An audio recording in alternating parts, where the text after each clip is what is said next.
शेरशाह सूरी की गिनती उन बादशाहों में होती है जिनके साथ इतिहास ने कभी न्याय नहीं किया।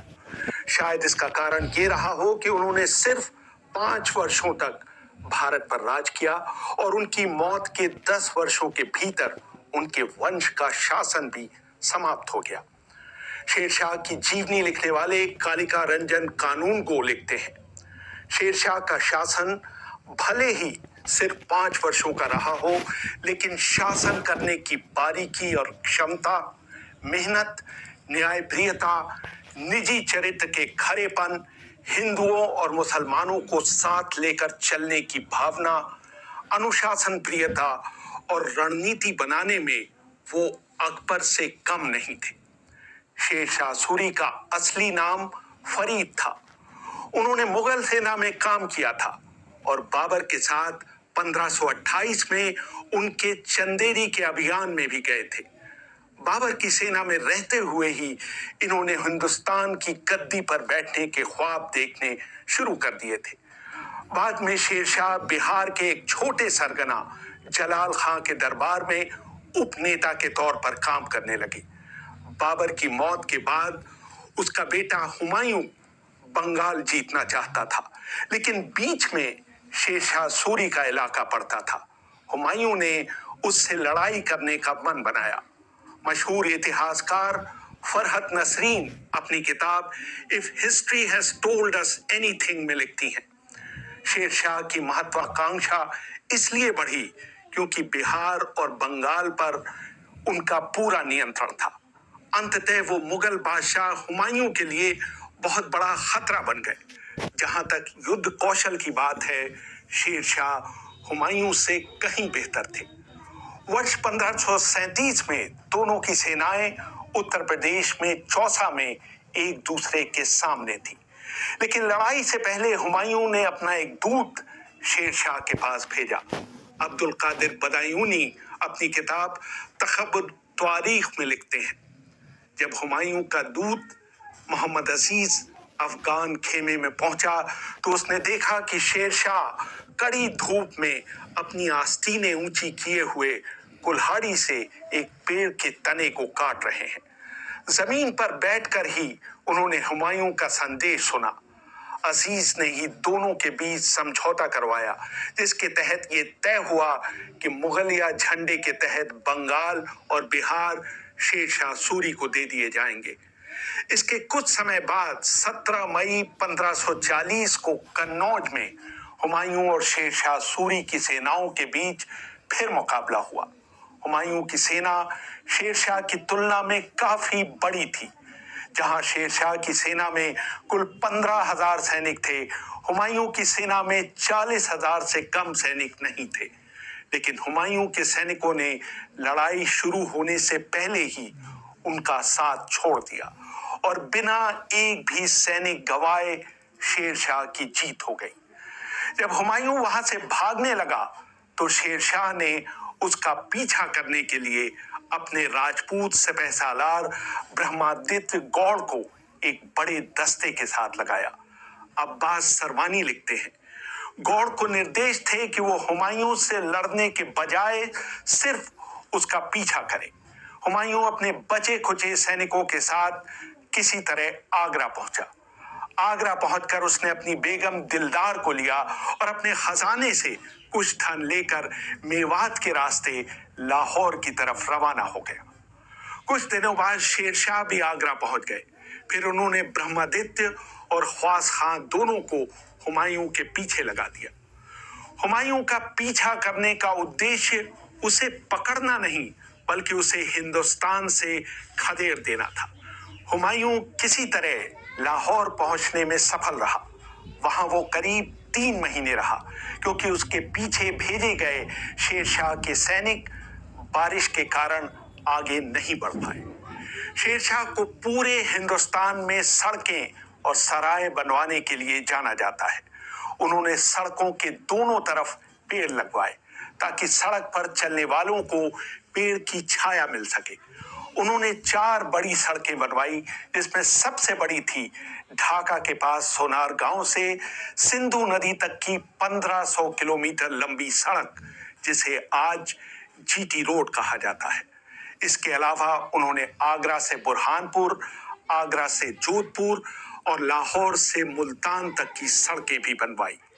न सिर्फ ये, उन्होंने हर 2 कोस पर लोगों के ठहरने के लिए सराय बनवाई।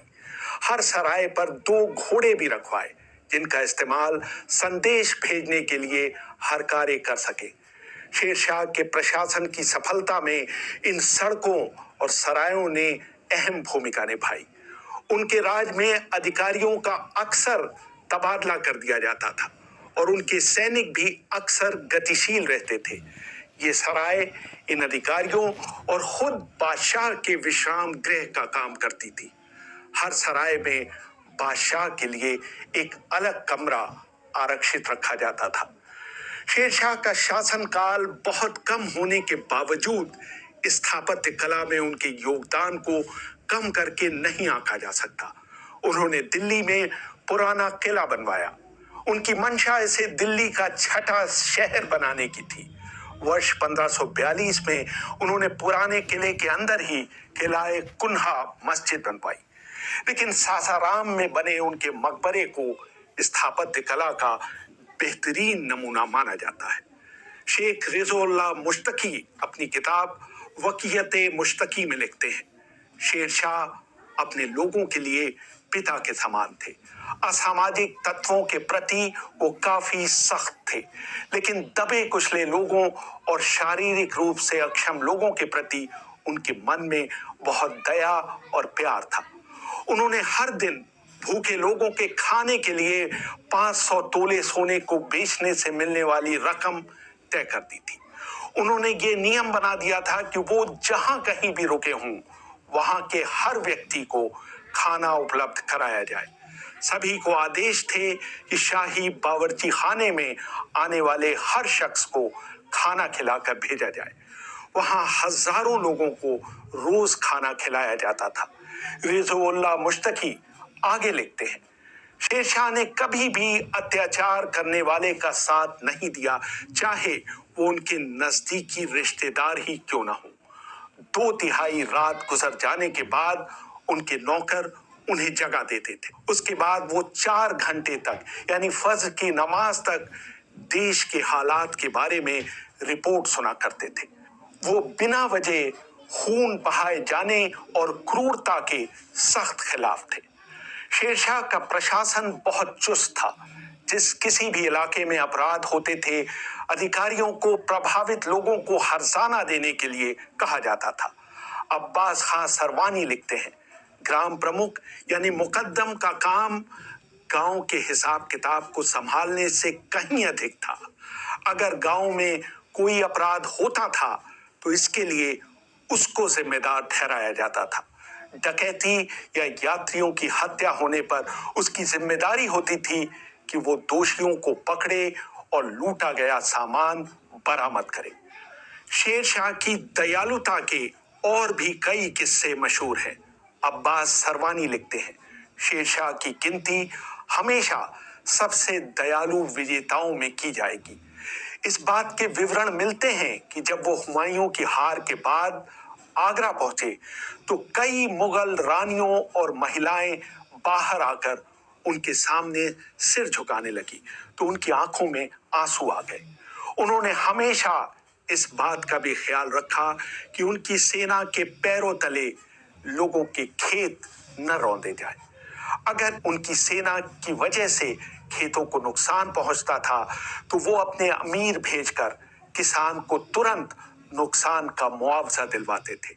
अपने सैनिकों के साथ भी उनका व्यवहार बहुत अच्छा रहता था और उनके सैनिक उनके लिए कुछ भी करने के लिए तैयार रहते थे।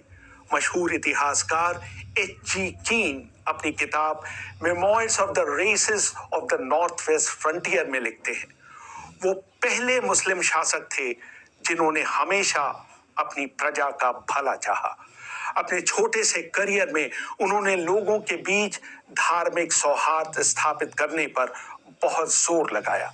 शेरशाह के शासन में हिंदुओं को महत्वपूर्ण पदों पर रखा जाता था। उनके सबसे प्रिय जनरल ब्रह्मजीत गौर थे, जिन्हें उन्होंने चौसा और बिलग्राम की लड़ाई के बाद हुमायूं का पीछा करने भेजा था। हालांकि निजी जीवन में वो पक्के मुसलमान थे, लेकिन उन्होंने अपनी अधिकांशतः हिंदू प्रजा पर कोई अत्याचार नहीं किए। उन्होंने पहली बार ये सोचा कि सरकार को हमेशा अपनी प्रजा के बीच लोकप्रिय होना चाहिए। बाद की किसी भी सरकार ने, जिसमें अंग्रेज भी शामिल हैं, ये समझने की बुद्धिमानी नहीं दिखाई। शेरशाह ने वर्ष 1544 में कलिंजर के किले का घेरा डाला।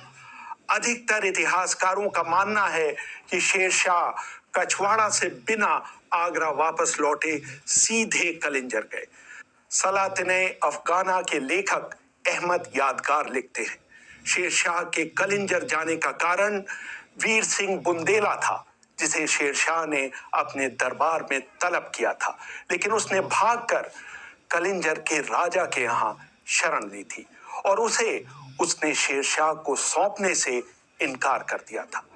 कलिंजर का किला समुद्र की सतह से 1230 फीट की ऊंचाई पर बना हुआ था। शेरशाह ने किले को घेर कर सुरंगें और ऊंची मीनारें बनवाना शुरू कर दी। जब सारी तैयारी पूरी हो गई तो तय हुआ कि 22 मई 1545 को किले पर हमला बोला जाएगा। हमले में भाग लेने के लिए शेरशाह खुद आगे आ गए। अब्दुल कादिर बदायूनी लिखते हैं, जब दरिया खां बम लाए तो शेरशाह उस ऊंचे प्लेटफॉर्म से नीचे उतर आए जहां से वो तीर चला रहे थे और उस स्थान पर खड़े हो गए जहां बम रखे हुए थे।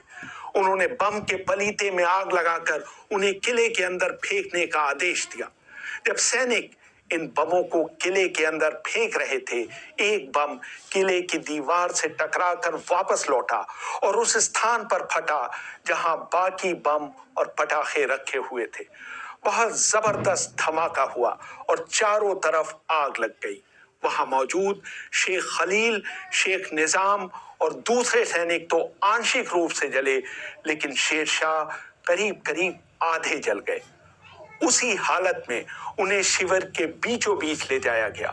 वहां उनके दरबार के सभी विशिष्ट लोग मौजूद थे। शेरशाह ने उसी जली हुई हालत में अपने एक जनरल ईसा खां को तलब किया और आदेश दिया कि उनके जिंदा रहते किले पर कब्जा कर लिया जाए। ईसा खां ने यह सुनते ही किले पर चारों ओर से हमला बोल दिया। अब्बास सरवानी लिखते हैं, शेरशाह के सैनिक चींटियों और टिड्डियों की तरह किले पर टूट पड़े। जब भी शेरशाह को थोड़ा बहुत होश आता, वो चिल्लाकर अपने सैनिकों को किले पर कब्जा करने के लिए प्रोत्साहित करते। अगर कोई उन्हें देखने आता तो वो कहते, यहां अपना वक्त बर्बाद करने के बजाय लड़ने जाओ। उस समय मई का महीना था और वहां बहुत गर्म हवा चल रही थी।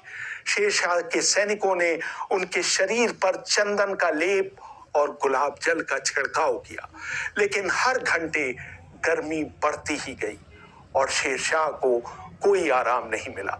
दोपहर की नमाज के समय शेरशाह की सेना किले में घुसने में कामयाब हो गई।